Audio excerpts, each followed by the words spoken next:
निरंकार स्वरूप कालेश्वर महायोगीश्वरा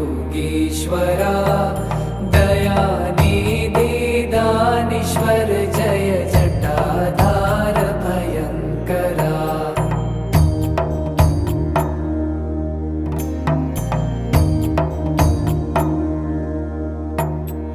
शूलपाणी त्रिशूलधारी औगडी बाघंबरी जय महेश त्रिलोचनाय